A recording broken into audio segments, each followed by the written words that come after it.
Olá, gente. Bom dia, boa tarde, boa noite. Não sei que hora que vocês vão estar vendo esse vídeo, mas sejam todos bem-vindos. Eu sou o professor Rafael. Preparei essa aula sobre o nosso conteúdo de imperialismo e dividi ele em duas partes. Então, hoje a gente vai estar vendo rapidamente uma parte 1, né, para a gente compreender um pouquinho primeiro o que foi o imperialismo, né, e o neocolonialismo. E a parte 2 que a gente vai observar um pouquinho mais a respeito da expansão em cima do continente africano e asiático. Então, para a gente pensar um pouquinho, deixa eu mudar aqui minha tela, sobre o imperialismo, né? Ele vem acontecer aí na Idade Contemporânea, dentro da separação de idades da história. E qual que é a grande diferença, então, do neocolonialismo e do imperialismo, né? Então, a gente vai ver esses dois conceitos acontecendo aí. O imperialismo, então, ele é um conceito que ele é mais amplo, né? E o neocolonialismo vai ser um conceito um pouco mais específico, mais restrito. Eu coloquei aqui destacado, né? Então, denomina-se de imperialismo a fase na qual o sistema capitalista torna-se industrialmente mais tecnológico. Então, nós tínhamos ali indústrias que até então não tinha toda essa tecnologia, né, baseada em manufaturas, e aqui a gente já está vendo uma indústria um pouco mais desenvolvida. Ele utiliza-se de métodos mais agressivos, né, na busca do que? De mercados. E vai adquirir uma abrangência mundial. Então, a Europa começa ali, principalmente, a ter essa visão mais global, né? Passa a ser conduzido e manipulado por empresas multinacionais e por grandes bancos, porque até então nós tínhamos, assim, no colonialismo, o Estado, né? Principalmente, aqui a gente já vai ver aí o envolvimento de empresas. Então, nessa busca aí desenfreada por novos mercados consumidores de industrializados, pelo fornecimento de matérias-primas e de combustíveis. Então, essa nova indústria precisava também de um outro tipo de combustível, né? E de matérias-primas. Então, esse mercado ele servia para isso, para você tirar a matéria-prima e ao mesmo tempo depois vender essa matéria-prima já industrializada, né? E as potências europeias, né, então elas começaram a conquistar essas novas colônias que estavam na África e na Ásia, né, basicamente, mas não obstante, né, a Oceania também acabou sofrendo com isso, com um olhar um pouquinho diferente para a Oceania, né, a exploração na África e na Ásia foi bem mais intensa. Portanto, né, o colonialismo ele vem ser um terceiro componente do imperialismo. O que isso quer dizer? Ele é um desdobramento da evolução do capitalismo contemporâneo. Né? Então, a gente vai observar isso. A definição principal que a gente vai trazer, então, é o domínio de grandes áreas do planeta por parte de nações industrializadas. Quais eram essas nações? Né? A grande maioria estava onde? Na Europa. Né? A Europa que já desde o colonialismo ali vem tendo esse protagonismo de conquista, né, de terra. O grande exemplo é a América, né, com Portugal e Espanha, principalmente aqui na América do Sul e América Central. E agora eles voltam a ser protagonistas, né, com Inglaterra, França, Holanda, Bélgica, Alemanha e Itália. Mas não só. O Japão, Estados Unidos e Rússia também começam a ter essas práticas de dominação, né? Os principais territórios dominados, então, foi o continente africano e o continente asiático.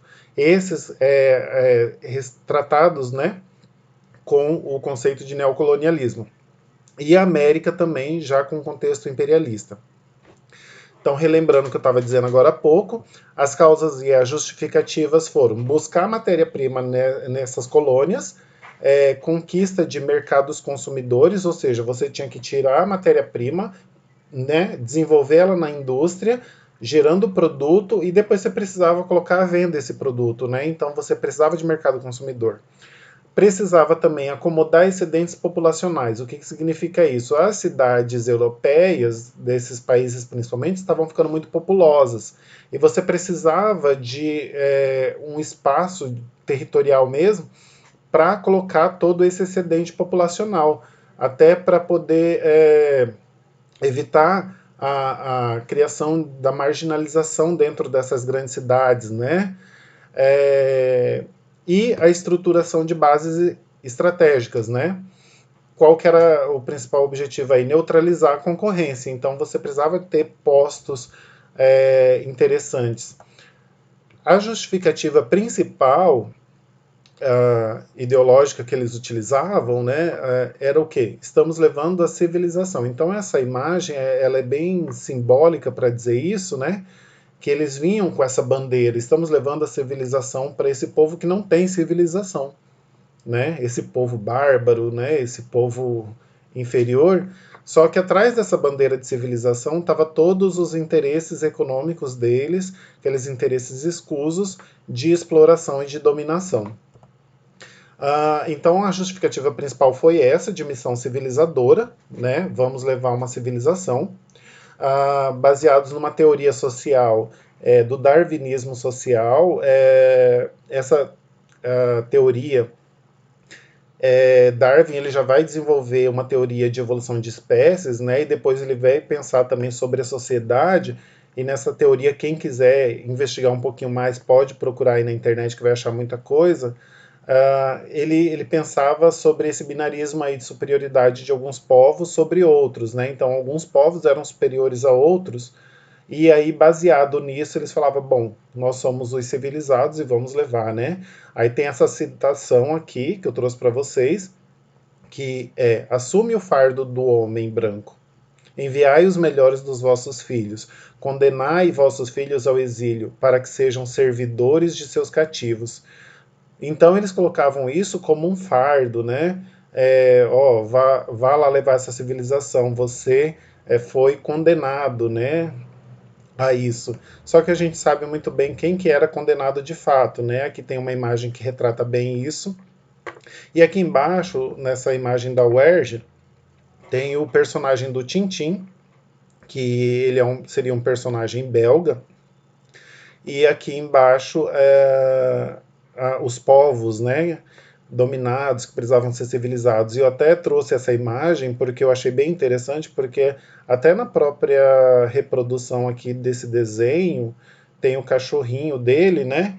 E por outro lado, nós temos aqui o cachorro sendo retratado nessa imagem, nessa foto mesmo. Bom, seguindo adiante, as principais então diferenças entre colonialismo, que vai acontecer lá no século XV ao XVIII, né, que é o período inclusive aí do Brasil com Portugal, né, aquelas práticas colonialistas que nós já conhecemos, e esse neocolonialismo que vai acontecer lá no século XIX. Então, no colonialismo nós temos esse período acontecendo dentre esses séculos, principalmente na América. É um mercantilismo estatal, né, principalmente do Estado envolvido aí, um monopólio do comércio. A ideologia deles, a justificativa ideológica vamos expandir a fé cristã. Para quê? Para salvar almas perdidas. Que todo mundo sabe que não foi bem esse o objetivo principal, né?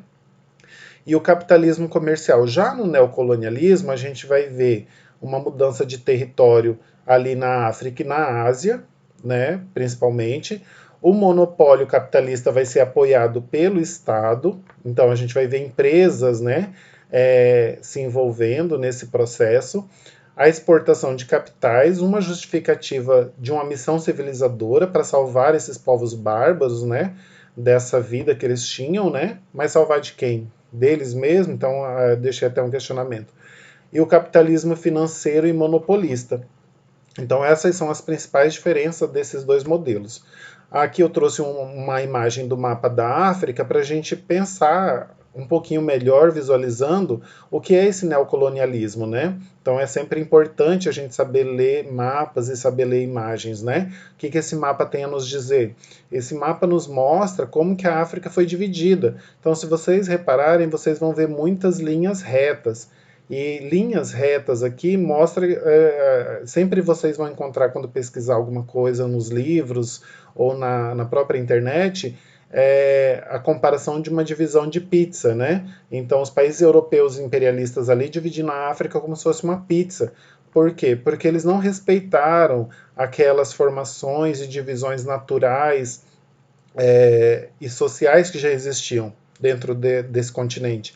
Eles simplesmente foram dividindo. E qual que é o grande problema disso? O grande problema é que dentro de um mesmo território você acabou deixando sociedades que eram inimigas historicamente. E isso gerou dentro daquele território muitos conflitos, né, que são as guerras civis que acontecem até hoje dentro de vários países africanos.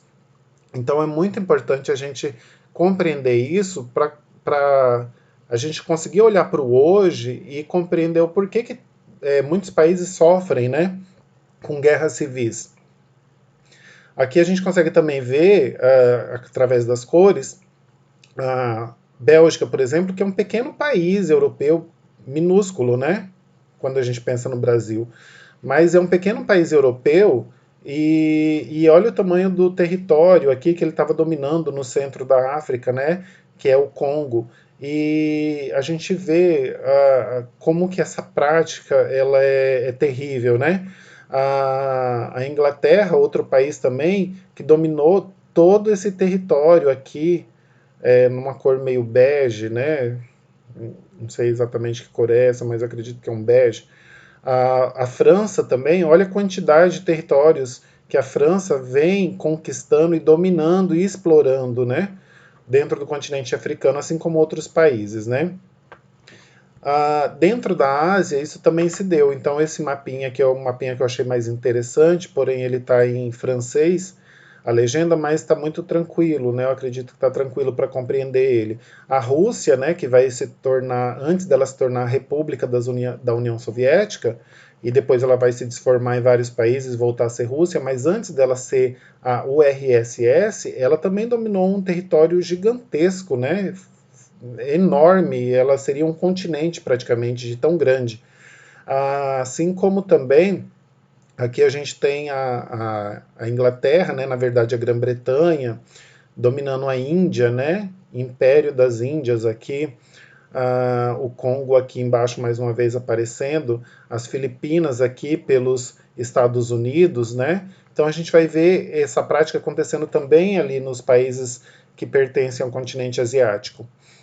Dentro desses impérios, né, a gente tem dois grandes destaques aqui, né, que são as colônias inglesas. Então, a Grã-Bretanha é apenas esse conjunto de ilhas, né, aqui em cima, mas a quantidade de colônias que ela vai dominar é muito grande, e não só colônias, mas território mesmo, né? Olha a quantia de território, espaço territorial. E a França também, da mesma forma, conquista um grande espaço territorial aí. Então, para a gente já ir caminhando aí para o nosso final dessa parte 1, só recapitular um pouquinho. Qual que eram os principais fatores motivadores do imperialismo? Então, foi esse excedente populacional europeu e falta de terras, né? Então, eles precisavam colocar esse povo, né? Não só para tirar das grandes cidades e diminuir o volume, mas também para ter gente deles cuidando ali das colônias, né? Dos espaços conquistados, a possibilidade de exploração de uma mão de obra barata, também de matéria-prima, e depois a revenda desse produto para um mercado consumidor, e o envolvimento, né, desse capital financeiro disponível, que ele era bancário, mas também não só, ele também era um capital que podia ser gerado com o próprio desenvolvimento da atividade. Bom, essa aula ela vai continuar. Deixa eu só voltar aqui para nossa tela. E eu espero que vocês tenham aí compreendido essa parte inicial do imperialismo, né, que eu dividi em duas partes, essa é a parte 1. E se vocês tiverem alguma dúvida, vocês me perguntem, né, mandem aí nos canais que vocês têm comigo de comunicação, ou até mesmo aqui nos comentários do vídeo. Um abraço, tudo de bom para todo mundo, e até o próximo vídeo, a continuação desse.